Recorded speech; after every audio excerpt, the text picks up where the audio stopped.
Today on Behind the Surface, we're talking about FlowerStorm. FlowerStorm is a phishing-as-a-service platform used in business email compromise, or BEC attacks. BEC attacks stealthily take over mailboxes, scrape them for financial information like invoices or cryptocurrency data, then weaponize that data to commit fraud. Often this is by changing the bank account numbers on those invoices to accounts controlled by the attacker's associates. BEC is linked to billions of dollars in losses annually.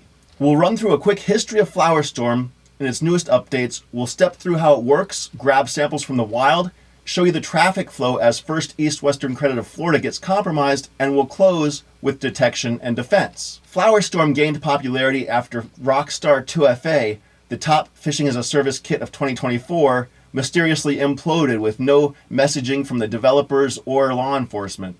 But other platforms also jumped in to fill that void. FlowerStorm did not come out on top.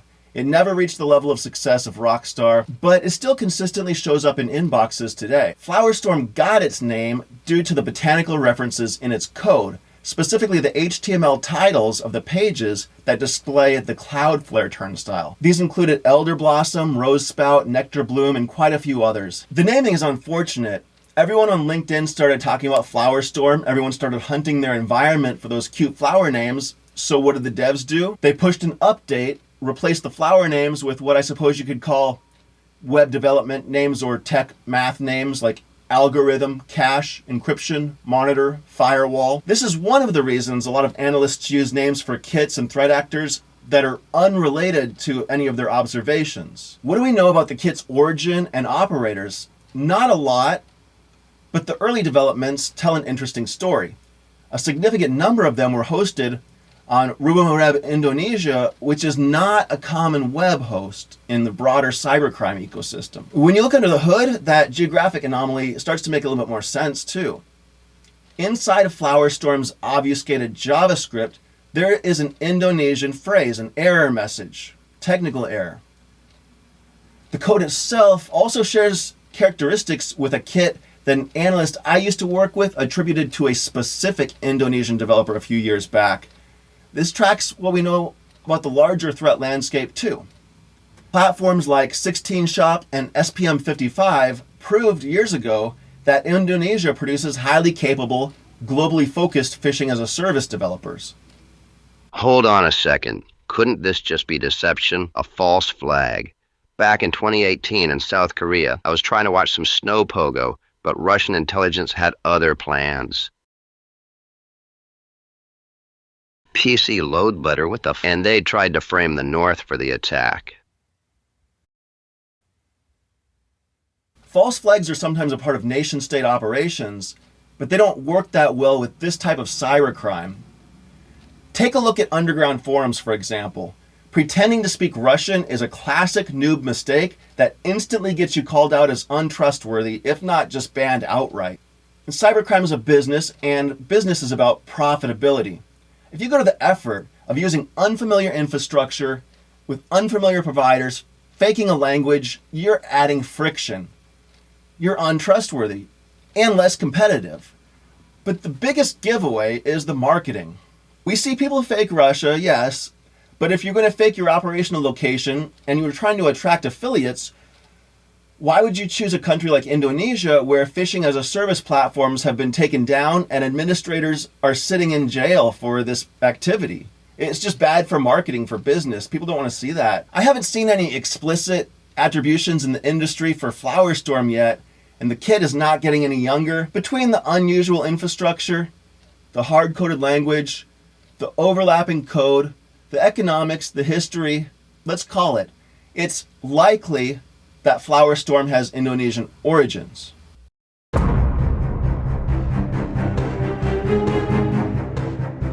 Keep up, Black. I think I see a way down. Here.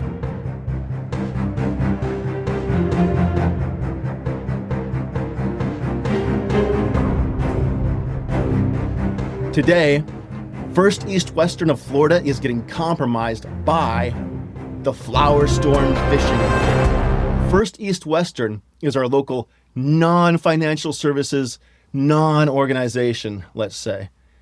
They use Entra for login to Office 365 for their email. You can see the expected login flow right here. Notice the branding. You see the background has the imagery from their homepage, and you see that the sign-in pop-up has their logo in the corner, along with the message in the footer, "Welcome to First East Western Florida," with MFA using the Authenticator app, but not a passkey. Before we tear apart today's kit, we need to spend a couple minutes to clear up a dangerous misconception. I found that a lot of end users, and frankly, even a lot of analysts, don't actually understand what modern phishing involves or look like. I think corporate training materials are at least partly to blame. Organizations are still training and testing people with scenarios that were popular more than a decade ago. It's the Nigerian prince, it's the Microsoft help desk. Hello, this is Microsoft support. Your computer has a virus. To fix it, I need your credit card or Bitcoin payment. Your boss needs you to kindly provide your password to get a raise or you get fired.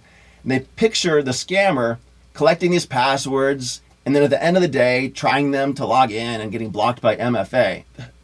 That video is a caricature, but the top commercial phishing training is much closer to that than it is to reality. Even big name pen testing firms, they'll compromise credentials and infiltrate your networks beautifully, but they don't look anything like cybercrime when they do it. I can hear them saying right now, "Oh, we get it. We use Evil Jinx. Our team lead was a black hat when he was a teenager." But no, it's more than any of that. Anyway, modern phishing is a real-time, highly automated machine. Modern phishing kits are man-in-the-middle or adversary-in-the-middle proxies. You'll see the first term in textbooks and that second term in a lot of more recent materials, but they mean the exact same thing, man-in-the-middle and adversary-in-the-middle. These kits show correct corporate branding and handle MFA in real time. Because they're proxies, the proxy reaches out to the real service in real time to fetch visual elements from the real login portal. Depending on the flow of the specific attack, the victim often sees their own email address already perfectly pre-filled, complete with their organization's custom backgrounds, logos, all the branding. It looks completely flawless because visually, it's basically the real page just served through a malicious proxy. Trusting what they see, the victim types in their password, the proxy forwards those inputs to the real service, whether that's Microsoft, Google, or Okta. The legitimate server sends the MFA request, the victim hits approve or types in the code, just like they always do every day. And the legitimate server sends back that golden ticket, the authenticated session cookie. But the attacker's controlling the connection, their proxy in the middle. They snatch that cookie, and that gets them potentially 90 days of access to the account without needing to ever type your password or ever mess with MFA themselves. And these kits all have various anti-forensics, that is, protections against detection and analysis. A big one is traffic cloaking, or what the devs call anti-bot. If they detect that a visitor is a security scanner or an analyst, they will not show the attack. They will show something different, or a safe page or a clean page, a decoy. This looks different for different kits, and it's customizable by the kit's customer.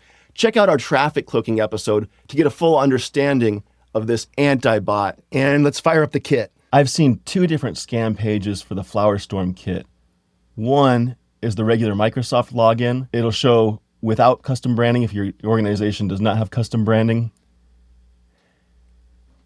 And it'll show with custom branding if your organization has custom branding, like most kits. The only other scam page I've seen is this OneDrive scam page that does not show custom branding. All right, let's put that legit login side by side with a FlowerStorm attack. On top, we have the legitimate login flow like you just saw. On the bottom, our phishing kit in action. Right out of the gate, notice that the kit doesn't ask for my email address. The attacker already embedded that into the phishing link, so the kit just pre-fills it. Surprisingly though, some adversaries just can't figure that part out. Look closely at the branding. It's pretty solid, but it's not perfect. The real login includes a welcome to FIDO2 footer, which is completely missing from the kit. In the kit, I actually have to click use a verification code, whereas the real flow prompts for it automatically. It's a subtle mismatch, but let's be real. If the target has made it this far, they fully bought into the ruse, and they didn't notice the absurd URL at the top of the screen either. Speaking of the URL, this structure has FlowerStorm written all over it. We've got a subdomain of random tech-ish words, a domain of more tech-ish words, a .de top-level domain, and a path kicking off with 5 random alphanumeric characters. Each of those is pretty common with FlowerStorm. Now that the login flow is complete, we assume that we're compromised. If we give it a minute and then check the sign-in logs, we see the kit's successful sign-in. But here's where the adversary gets a bit sloppy. There's no user agent string. Most phishing kits will spoof or pass through the correct user agent string right from your browser headers because your browser sends that to the kit's server when it loads the site, so the kit has that information. Finally, let's take a look at the network traffic. When the credentials are submitted, they are posted to a PHP script, google.php. This is different than some kits that use sockets, for example. This google.php is classic FlowerStorm, and it's also a great detection opportunity.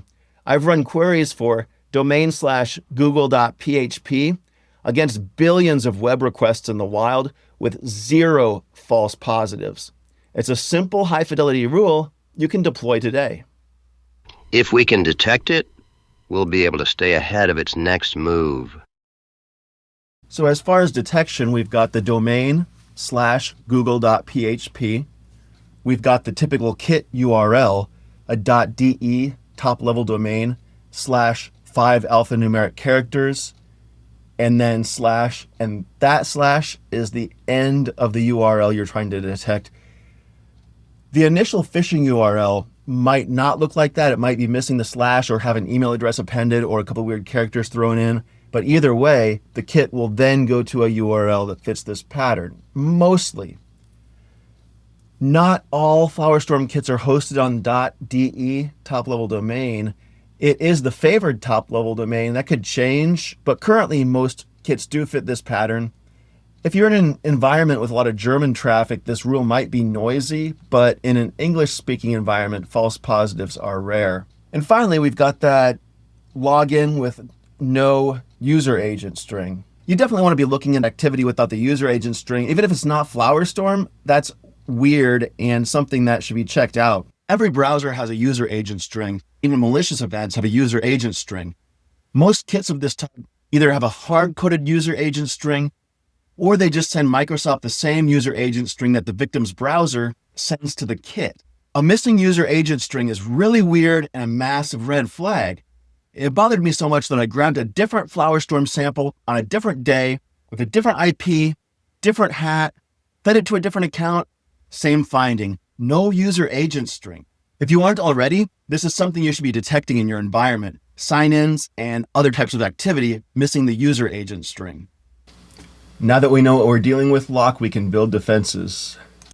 For solid defense against all of these adversary in the middle proxies, the real defense is implementing passkeys, that is FIDO2 cryptographic credentials, and requiring them. If you implement them, but allow multiple forms of MFA instead of mandating passkeys, some of these proxies will actually do a downgrade attack and ask for a different form of MFA. Implementing passkey without mandating it is like installing a deadbolt on your front door with the fanciest high security steel key you can find, but also having a knob next to it that unlocks your deadbolt without the key. It mitigates the benefit. Passkeys cannot be phished by adversary in the middle proxies because FIDO2 uses origin-bound public key cryptography. The phishing site can't request authentication because the proxy does not match the origin that the key is bound to. And an adversary in the middle attack can't steal the cryptographic material itself because that material is never sent over the network and never leaves your device. There are passkey-focused attacks emerging. So people ask me whether you need a certain type of passkey. There are pros and cons to different types from a practical standpoint, implementing them across an organization. But the bottom line is that mandating any type of passkey means you're no longer low-hanging fruit because they break the types of attacks used by commercial phishing kits like FlowerStorm. If you aren't yet ready to move to passkeys, then with the right Entra licensing, you can require devices to be marked as compliant and in tune in order to log in. The FlowerStorm proxy won't be compliant, so the login will be blocked. Until next time, Detective Locke, don't forget that passkey. Behind the surface, follow the change.